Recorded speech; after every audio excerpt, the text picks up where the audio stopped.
मेरी चाची मुस्कुराते हुए मेरे पास आईं और उन्होंने मुझे गले से लगा लिया। मैं उन्हें देखकर बहुत खुश हो गया क्योंकि वहाँ मेरी जान पहचान वाला कोई नहीं था।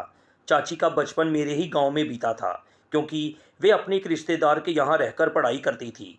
इस तरह चाची का मुझसे मिलना मुझे बेहद सुकून दे रहा था। पता नहीं क्यों उनका वह अपनापन सीधे दिल को छू गया। दिल कर रहा था कि ये पल यूं ही ठहर जाए।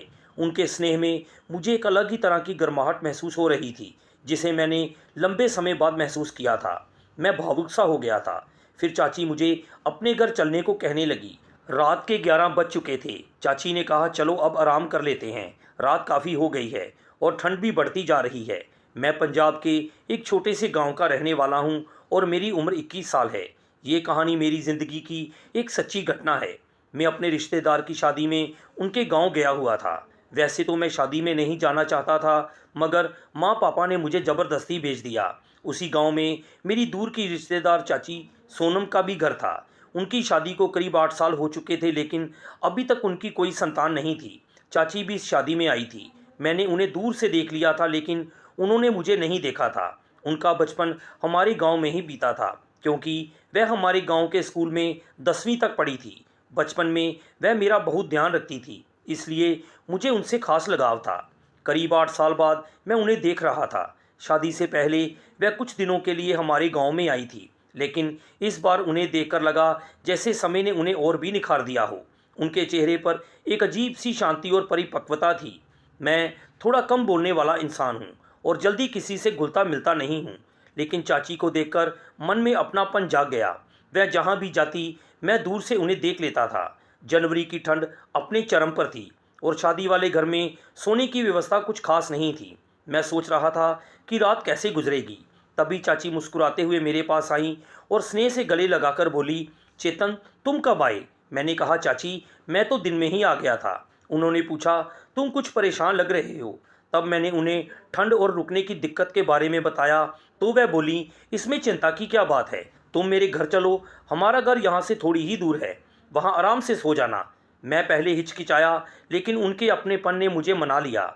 हम दोनों उनके घर की ओर चल पड़े। रास्ता अंधेरा और सुनसान था। चाची ने कहा, चेतन मेरा हाथ पकड़ लो, रास्ता ठीक से दिख नहीं रहा है। मैंने उनका हाथ थाम लिया। उनके स्पर्श में माँ जैसा स्नेह था और मुझे भरोसा मिला। रास्ते में कुछ लोग और भी जा रहे थे। हमसे आगे 3 औरतें आपस में बातें कर रही थी और चाची के बारे में ताने दे रही थी कि इतने साल बाद भी उनकी गोद खाली है। ऐसी बातें सुनकर मेरा दिल दुख से भर गया। मैंने महसूस किया कि चाची का हाथ हल्का सा कांप गया। शायद वह सब सुन रही थी। थोड़ी दूर चलने के बाद उनकी आंखों से आंसू निकल पड़े। उन्होंने खुद को संभालने की कोशिश की, लेकिन दर्द छिपा नहीं सकी। मैंने धीरे से कहा, लोगों की बातों पर ध्यान मत दीजिए। जब आपकी कोई गलती नहीं है तो आप दुखी क्यों हो रही हैं? आप बहुत मजबूत हैं, एक दिन सब ठीक होगा। मेरी बात सुनकर उन्होंने खुद को संभाला और बोली, चेतन ये सब मैं बरसों से सुन रही हूँ, कभी कभी हिम्मत टूट जाती है। मैंने उन्हें भरोसा दिलाया कि सही इलाज और सही सलाह से सब ठीक हो सकता है। आधे घंटे बाद हम घर पहुँचे। मैंने देखा चाचा घर पर नहीं थे। पूछने पर चाची ने बताया कि वे काम से पटियाला गए हैं और 2-3 दिन बाद लौटेंगे। हम शादी में खाना खा चुके थे, इसलिए उन्होंने बस बिस्तर लगा दिया। ठंड ज़्यादा थी तो हम अपनी अपनी चारपाई पर रज़ाई ओढ़कर बातें करने लगे। कुछ देर सामान्य बातें होती रहीं। फिर अचानक मैंने पूछ लिया, चाची आपने कभी अच्छे डॉक्टर से दिखाया? उन्होंने धीमे स्वर में कहा, हाँ कुछ जांच हुई थी। असल समस्या तुम्हारे चाचा की रिपोर्ट में आई थी, लेकिन उन्होंने कभी खुलकर बात नहीं की। वह साधु महात्माओं के चक्कर में पड़ गए और तरह तरह के उपाय करते रहे। मैं चुपचाप सुनता रहा। मुझे लगा कि चाची को किसी अपने से दिल की बात कहने की ज़रूरत थी। मैंने कहा, चाची आजकल इलाज संभव है, आपको निराश नहीं होना चाहिए। आप दोनों को मिलकर किसी बड़े अस्पताल में दिखाना चाहिए। उन्होंने कहा, शायद तुम सही कह रहे हो। मैंने पहली बार महसूस किया कि किसी को सही दिशा दिखाना भी एक बड़ी जिम्मेदारी होती है। उस रात हमारी बातों में बस हिम्मत और उम्मीद थी। बाहर ठंडी हवा चल रही थी, लेकिन अंदर विश्वास की एक छोटी सी लोथ जल चुकी थी। मुझे नहीं पता था कि आने वाले दिनों में ये बातचीत हमारी सोच बदल देगी, लेकिन इतना ज़रूर था कि उस रात मैंने एक बेटे की तरह अपनी चाची का दर्द समझने की कोशिश की और उन्होंने भी मुझ पर भरोसा करके अपने मन का बोझ हल्का किया। अगली सुबह मेरी आंख जल्दी खुल गई। बाहर हल्की धुंध छाई हुई थी और ठंडी हवा खिड़की की दरारों से भीतर आ रही थी। चाची पहले ही उठ चुकी थी। रसोई से चाय की हल्की खुशबू आ रही थी। मैं उठा तो उन्होंने मुस्कुराकर कहा, चेतन, ठंड ज़्यादा है, पहले चाय पी लो, फिर बारात की तैयारी करना। उनके चेहरे पर पिछली रात जैसा भारीपन नहीं था, बल्कि एक हल्की सी उम्मीद दिखाई दे रही थी। मुझे लगा शायद मन की बात कह देने से उनका बोझ थोड़ा हल्का हो गया है। हम दोनों ने साथ बैठकर चाय पी और सामान्य बातों में समय बीत गया। उन्होंने जाते समय बस इतना कहा, जो बात हमने की है उसे हल्के में मत लेना। मैं सच में इस बार सही इलाज कराना चाहती हूँ। मैंने उन्हें भरोसा दिलाया कि मैं जहाँ तक हो सके मदद करूँगा। फिर बारात के साथ निकल गया।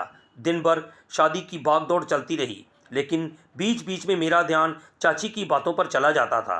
मुझे एहसास हुआ कि गांव में आज भी संतान ना होने का सारा दोष औरत पर डाल दिया जाता है, जबकि सच्चाई कुछ और भी हो सकती है। शाम को जब मैं वापस लौटा तो चाची दरवाजे पर ही मिल गई। उन्होंने पूछा, खाना खा लिया? मैंने हाँ में सिर हिलाया। फिर हम आंगन में चारपाई डालकर बैठ गए। रात शांत थी। दूर कहीं कुत्तों के भौंकने की आवाज़ आ रही थी। चाची बोली, चेतन, मैंने बहुत सोचा है, अब और अंधविश्वास नहीं। मैं तुम्हारे चाचा से खुलकर बात करूंगी, चाहे उन्हें बुरा ही क्यों ना लगे। मैंने कहा, यही सही रास्ता है। सच से भागने से समस्या खत्म नहीं होती। उन्होंने पहली बार दृढ़ आवाज में कहा, अगर ज़रूरत पड़ी तो मैं खुद शहर जाकर डॉक्टर से मिलूंगी। मैं अब डरकर नहीं जीना चाहती। उनकी बातें सुनकर मुझे गर्व हुआ कि वे धीरे धीरे खुद को संभाल रही हैं। अगले दिन जब चाचा लौटे तो घर का माहौल थोड़ा गंभीर था। मैंने देखा चाची ने हिम्मत करके उनसे बात शुरू की। पहले तो चाचा को बुरा लगा, लेकिन जब मैंने शांति से समझाया कि इलाज करवाना कमज़ोरी नहीं बल्कि समझदारी है, तो वह भी धीरे धीरे मान गए। मैंने भी सम्मानपूर्वक कहा कि आजकल बड़े अस्पतालों में अच्छे डॉक्टर हैं और सही सलाह लेना ज़रूरी है। कुछ देर की बातचीत के बाद चाचा ने हामी भर दी कि वह दोबारा जांच करवाएंगे। ये सुनकर चाची की आंखों में राहत साफ दिखाई दे रही थी। अगले ही सप्ताह दोनों शहर गए और जांच करवाई।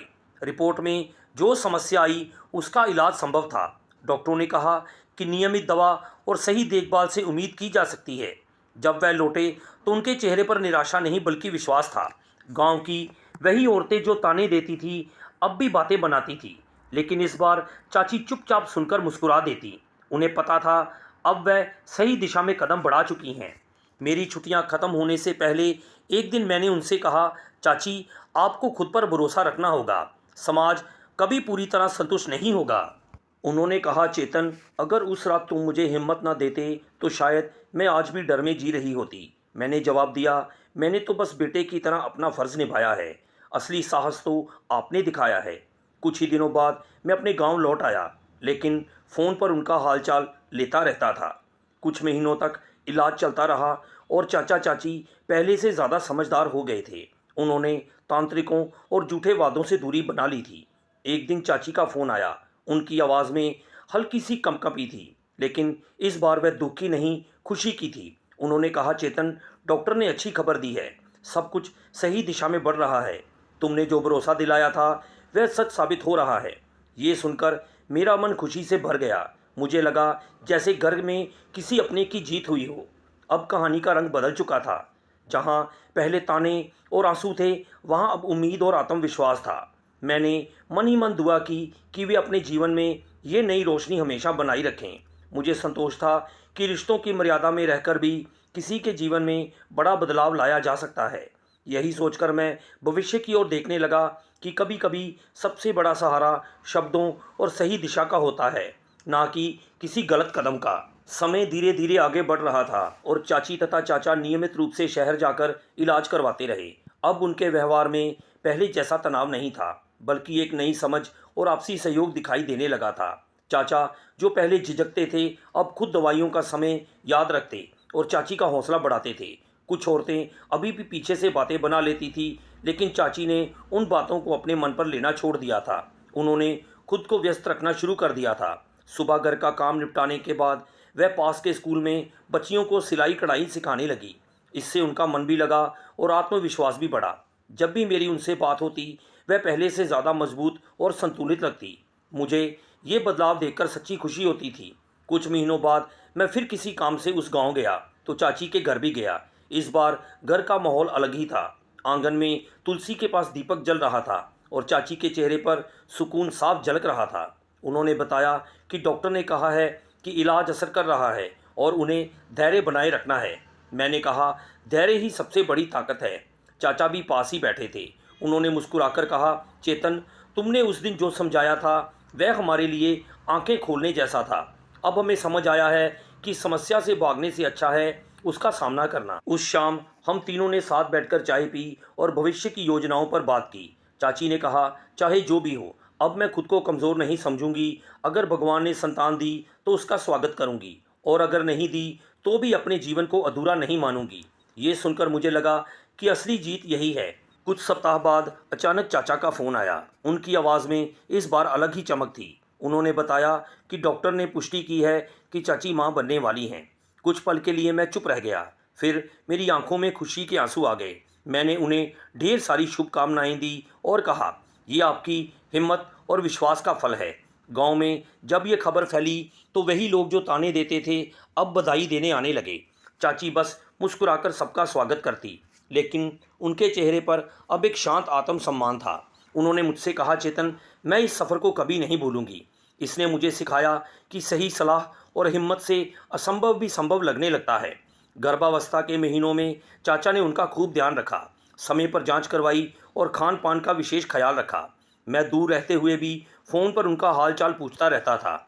हर गुजरते दिन के साथ घर में उत्साह बढ़ता जा रहा था और मुझे ये देखकर संतोष था कि कठिन दौर के बाद अब उनके जीवन में उजाला आ चुका है। ये सब देखकर मुझे महसूस हुआ कि रिश्तों की असली ताकत विश्वास और सम्मान में होती है। जब परिवार साथ खड़ा हो तो मुश्किलें भी छोटी लगने लगती हैं। समय अपनी रफ्तार से आगे बढ़ता गया और आखिर वह दिन भी आ गया जिसका इंतज़ार पूरे घर को था। दिवाली के कुछ दिन बाद चाची ने एक स्वस्थ बेटे को जन्म दिया। ये सुनते ही मेरा दिल खुशी से भर गया।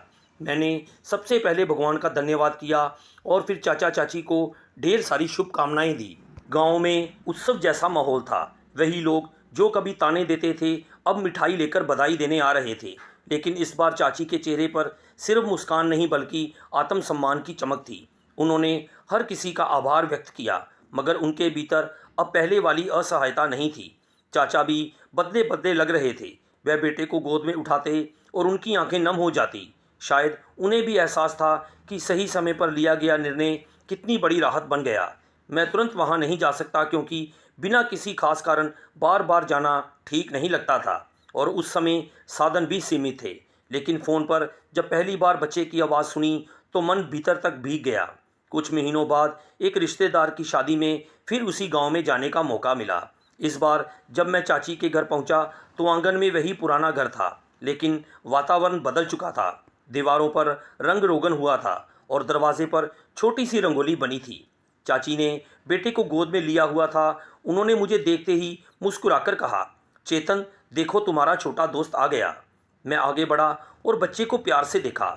उसकी मासूम आंखों में जैसे नई शुरुआत की चमक थी। उसे देखकर मुझे लगा कि जीवन की सबसे बड़ी जीत किसी को गलत राह दिखाकर नहीं बल्कि सही दिशा देकर मिलती है।